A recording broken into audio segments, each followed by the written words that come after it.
Hadirin dipersilahkan duduk kembali.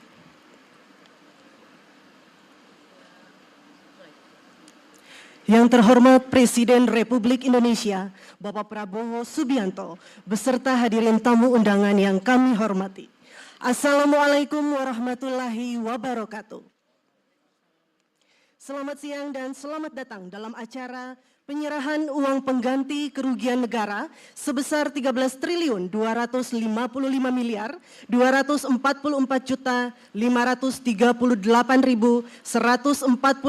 rupiah dalam perkara tindak pidana korupsi pemberian fasilitas ekspor CPO dan turunannya. Baik, Bapak dan Ibu hadirin yang kami hormati, kita akan mengawali acara dengan menyaksikan bersama penayangan video penanganan perkara tindak pidana korupsi pemberian fasilitas ekspor CPO dan turunannya. Selamat menyaksikan.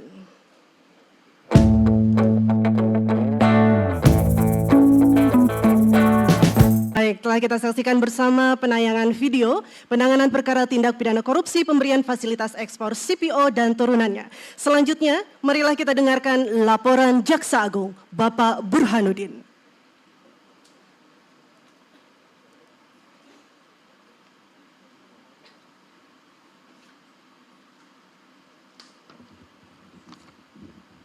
Bismillahirrahmanirrahim. Assalamualaikum warahmatullahi wabarakatuh. Salam sejahtera buat kita semua, Shalom Swastiastu, nama budaya, salam kebajikan, rahayu.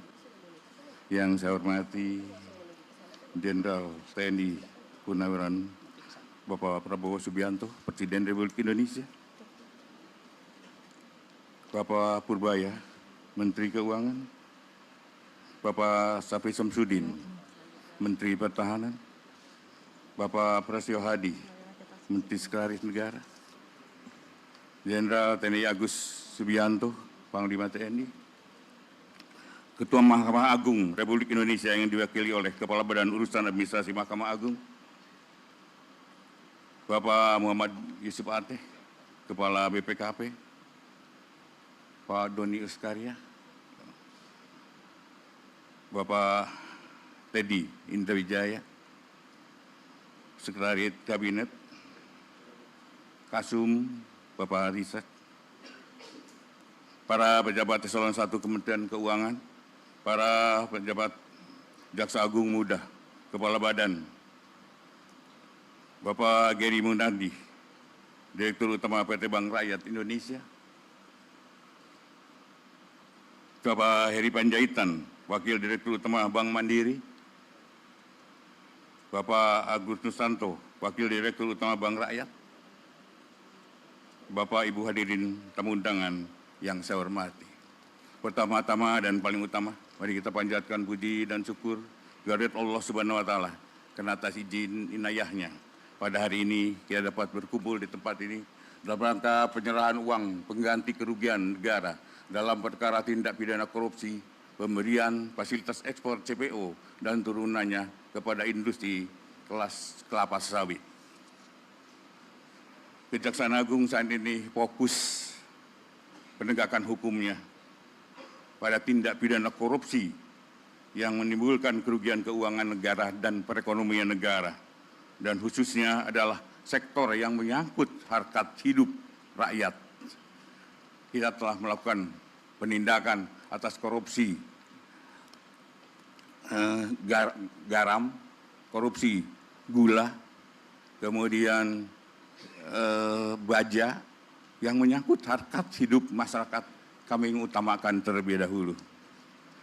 Kemudian tentunya dalam perkara ini barang rampasan negara berupa uang akan kami serahkan kepada Kementerian Keuangan dan sebagai instansi yang berwenang mengelola keuangan negara. Dan tadi kemarin kami sudah melakukan eksekusinya, tinggal kami secara hari ini akan kami serahkan keseluruhan. Ini jumlahnya ini 13.255, tetapi tidak mungkin kami hadirkan di sini semua. Kalau 13 triliun akan kami mungkin tempatnya yang tidak memungkinkan. Jadi ini sekitar 2,4 triliun. Bahwa Kejaksaan telah melakukan suatu penuntutan kepada grup korporasi yaitu Wilmar Group dan Musimas Group serta Permata Hijau Group. Total kerugian perekonomian negara itu 17 triliun. Dan hari ini kami akan serahkan sebesar 13.255 karena yang 4,4-nya adalah diminta kepada Musimas dan Permata Hijau. Mereka meminta penundaan dan kami karena situasinya perekonomian kami bisa menunda, tapi dengan satu kewajiban bahwa mereka harus menyerahkan pada kami ya kelapa sawit. Jadi kebun sawitnya perusahaannya adalah menjadi tanggungan kami untuk yang 4,4 triliunnya. Kemudian para terdakwa Wilmar Group dengan total 11,88 triliun, kemudian Permata Hijau Group 1,86 miliar dan Musimas 1,8 triliun. Bahwa terdapat selisih pembayaran itu adalah yang 4,4 akan dilakukan pembayaran dengan penundaan dan mungkin cicilan-cicilan, tetapi kami juga akan meminta pada mereka untuk tetap ada tepat waktunya. Kami tidak mau ini berpanjangan sehingga kerugian-kerugian itu tidak kami kembalikan. Bahwa keberhasilan kejaksaan dalam mengungkap pemulihan kerugian negara merupakan satu wujud upaya kejaksaan dalam menegakkan keadilan ekonomi yang semuanya ditujukan hanya untuk kemakmuran rakyat. Demikian Bapak yang dapat kami sampaikan, dan tentunya dalam kesempatan yang baik ini nanti bisa Bapak mungkin menyaksikan kami akan menyerahkan uang ini kepada Pak Menteri, dan tentunya saya harapkan terserah Pak Menteri mau digunakan untuk apanya, tapi apa yang kami lakukan semuanya untuk masyarakat Indonesia. Demikian, wassalamualaikum warahmatullahi wabarakatuh. Salam sejahtera buat kita semua. Om Santi, Santi, Om Namo Buddhaya, salam kebajikan. Baik, Bapak dan Ibu, selanjutnya marilah kita saksikan bersama prosesi penyerahan berita acara dan uang pengganti kerugian negara. Untuk itu, kami mengundang Jaksa Agung dan Menteri Keuangan untuk mengambil tempat.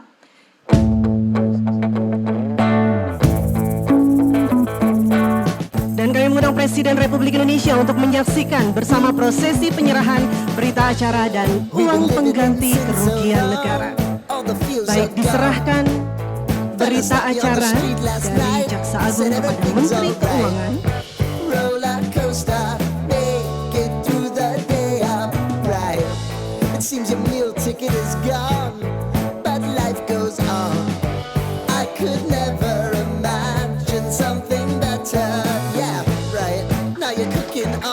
Selanjutnya, penyerahan uang pengganti kerugian negara sebesar 13 triliun 255 miliar 244 juta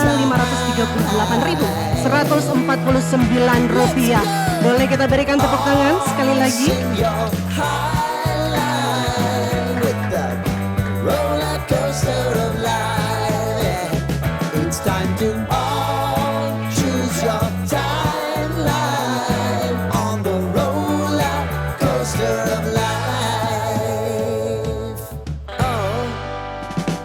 Selanjutnya marilah kita simak bersama sambutan Presiden Republik Indonesia Bapak Prabowo Subianto.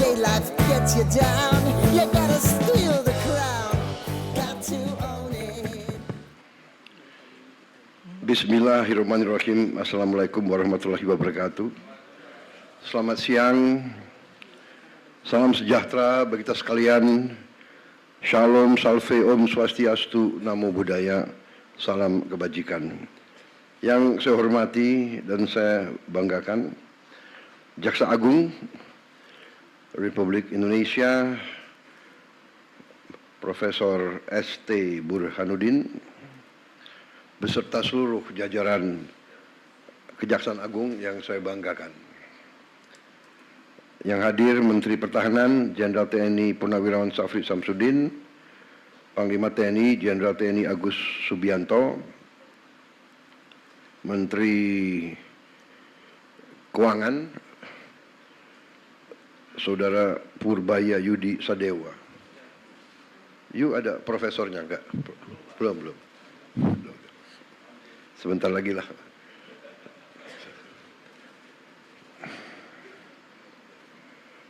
Menteri Sekretaris Negara, Saudara Prasetyo Hadi. Udah doktor? Belum doktor? Saya juga belum.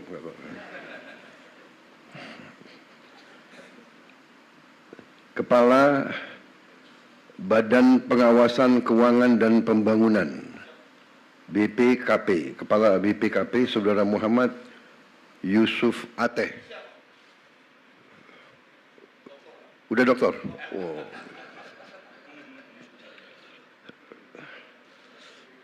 Siapa yang belum saya sebut?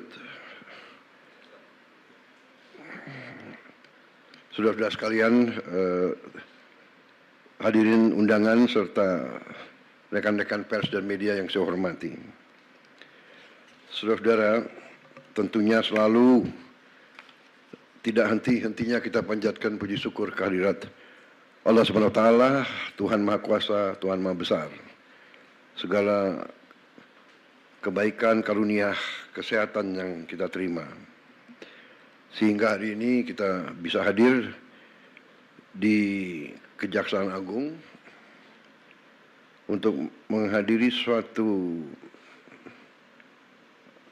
acara walaupun simbolis, tapi acara penting, yaitu penyerahan uang pengganti kerugian negara sebesar 13 miliar triliun, sorry. Enggak kita bayangkan ya uangnya. 255 miliar 244 juta 538 rupiah dan 149 ribu rupiah. Saudara, saya ucapkan terima kasih dan penghargaan kepada semua jajaran, terutama Kejaksaan Agung yang telah dengan gigih bekerja keras untuk bertindak melawan korupsi, manipulasi, penyelewengan. Saudara-saudara, 13 triliun ini kita bisa memperbaiki renovasi 8.000 sekolah lebih. 8.000 lebih sekolah. Kalau satu kampung nelayan kita anggarkan 22 miliar, kampung untuk nelayan dengan fasilitas yang selama 80 tahun Republik Indonesia berdiri tidak pernah diperhatikan dan tidak pernah diurus. Sekarang kita memperbaiki, kita membangun desa-desa nelayan dengan fasilitas modern. Rencananya sampai akhir 2026 kita akan dirikan 1.100 desa nelayan. Tiap desa itu anggarannya 22 miliar. Jadi 13 triliun ini berarti kita bisa membangun 600 kampung nelayan. Satu kampung nelayan itu kepala keluarganya 2.000. Jadi kalau dengan istri dan anak 3 itu 5.000 per desa. Kalau kali 1.000 itu 5 juta. 5 juta orang Indonesia bisa hidup layak. Itu kalau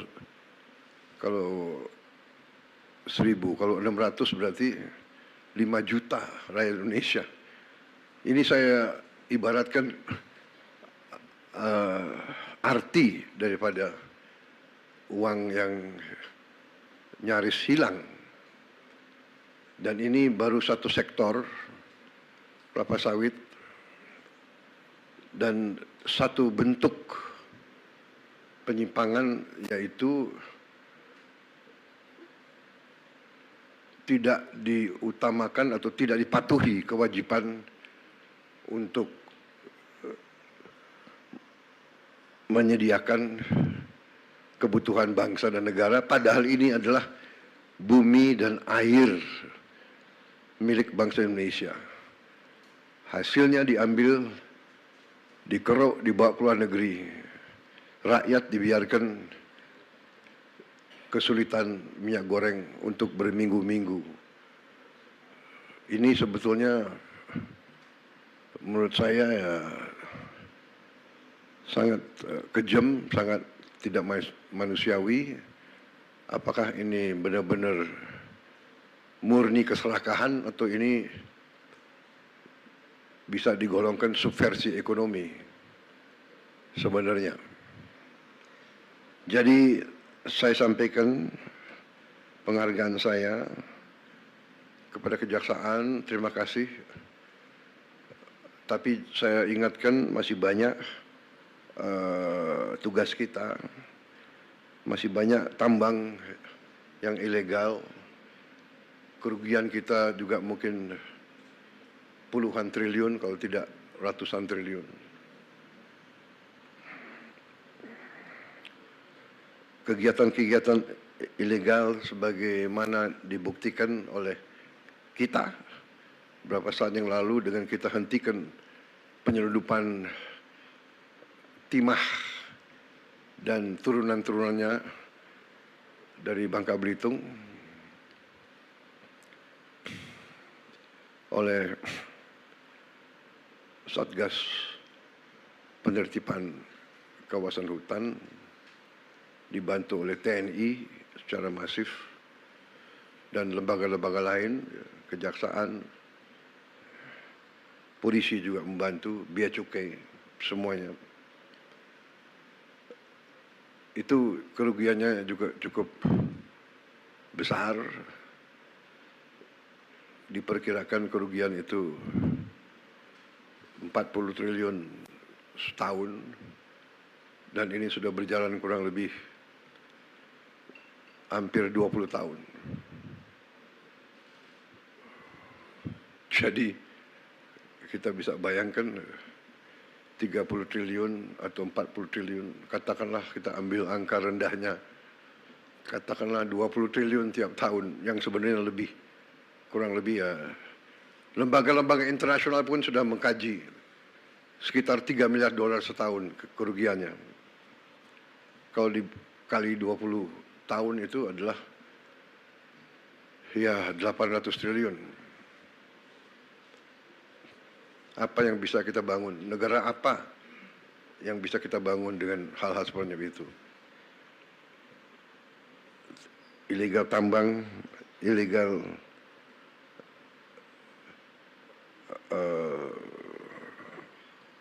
komoditas-komoditas lainnya, dengan segala bentuk cara dan modusnya. Ada under invoicing, ada over invoicing, intinya misinvoicing, yaitu penipuan, nipu kepada bangsa Indonesia yang sudah dengan begitu baik memberi fasilitas, memberi lahan, memberi HGU. Jadi saya kira intinya itu, saudara-saudara.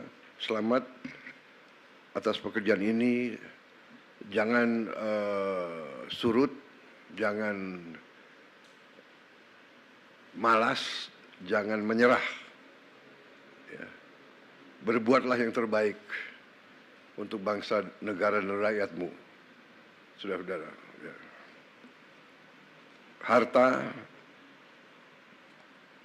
apalagi didapatkan dengan cara yang mengorbankan rakyat kita, itu harta itu adalah harta yang haram, rezeki yang tidak baik, dan ujungnya pasti akan membawa ketidakbaikan kepada siapapun dan keluarganya. Saya sudah melihat terlalu banyak pejabat yang lengah atau lemah iman, lemah akhlak, melakukan tindakan dan akhirnya termasuk keluarganya yang menderita. Pengusaha-pengusaha pun saya ingatkan, dunia semakin sempit, bumi semakin kecil oleh teknologi dan peradaban, sehingga kalau saudara menganggap ya kalau mereka para pengusaha-pengusaha serakah itu menganggap bisa menipu terus-menerus bangsa sebesar Indonesia, ya saya kira itu kita akan buktikan bahwa kita masih eksis, masih kuat, dan kita bertekad untuk menegakkan kedaulatan kita demi rakyat kita. Kita tidak ingin mencari-cari masalah. Saya ingatkan terus kejaksaan, kepolisian, jangan kriminalisasi sesuatu yang tidak ada untuk motivasi apapun. Ini saya ingatkan karena juga kejaksaan termasuk lembaga yang harus koreksi diri juga. Di antara jaksa-jaksa di daerah-daerah saya dapat laporan, kita semua merasakan ada juga yang lakukan praktek-praktek yang mungkin tidak benar atau kurang benar. Jangan mencari-cari perkara, apalagi terhadap orang kecil. Ya. Orang kecil, orang lemah itu hidupnya sudah sangat susah. Jangan diperberat oleh mencari-cari hal yang tidak perlu dicari. Saya ingat beberapa saat yang lalu, saya ingat benar ada anak SD, anak di bawah umur ditangkap karena mencuri ayam. Saya ingat benar itu. Ini tidak masuk di akal. Hakim, jaksa, ada apa ngejar? Iya kan? Anda pasti ingat peristiwa itu. Ada lagi ibu-ibu ditangkap mencuri pohon. Mungkin ingat juga peristiwa itu. Ya. Ada apa? Penegak hukum harus punya hati. Hanya punya hati. Jangan istilahnya apa? Tumpul ke atas, tajam ke bawah. Itu zolim, itu angkara murka, jahat. Orang kecil, orang lemah harus dibela, harus dibantu. Kalau perlu si hakim, si jaksa atau si polisi pakai uangnya sendiri ganti ayamnya, anaknya dibantu. Anak itu saya ingat saya panggil tuh ke Hambalang, saya kasih beasiswa. Hal-hal semacam ini saya percaya sudah tidak terjadi lagi. Saya berharap. Tapi ingat rakyat kita ini sekarang pandai dan sekarang ada teknologi. Kalau ada apa-apa mereka punya gadget. Yang repot laporannya selalu langsung ke presiden, itu yang capek itu. Pak Prabowo begini, waduh, saya harus bereaksi karena itu rakyat kita. Rakyat saya harus membela mereka. Saudara-saudara harus bantu saya menegakkan kebenaran, membela yang lemah. Yang kuat dia akan kuat. Tapi yang kuat kalau melanggar hukum Ya, kita adu kekuatan. Kuat negara atau kuat mereka. Jangan mereka ngira Indonesia lemah. Saya kira itu dari saya. Selamat dan marilah kita bersama-sama berjuang untuk menyelamatkan semua kekayaan bangsa Indonesia. Bangsa Indonesia sangat kaya. Sangat kaya. Kalau kita bisa kelola dengan baik. Kalau kita punya keberanian untuk kelola dengan baik, Indonesia akan cepat bangkit. Saya percaya itu, saya yakin itu. Kebetulan ini pas 1 tahun saya dilantik sebagai presiden. Jadi saya merasa ini istilahnya tanda-tanda baik. Di hari 1 tahun saya menyaksikan pemerintah Indonesia, kejaksaan sebagai bagian dari pemerintah Indonesia memperlihatkan dan membuktikan kepada rakyat kerja keras, kerja yang gigih, yang berani, sehingga bisa membantu negara menyelamatkan kekayaan. Ingat, kalau kita lihat ini sama dengan 8.000 sekolah kita perbaiki. 5 juta nelayan bisa hidup. 5 juta dengan uang yang ada di sini. Saya ini greget, saya ingin kalau bisa kita kejar lagi itu ya. Kekayaan yang diselewengkan. Terima kasih. Selamat bekerja di atas jalan yang mulia. Wassalamualaikum warahmatullahi wabarakatuh. Salam sejahtera, shalom, salve, om, santi, santi, santi, om, namo buddhaya. Terima kasih.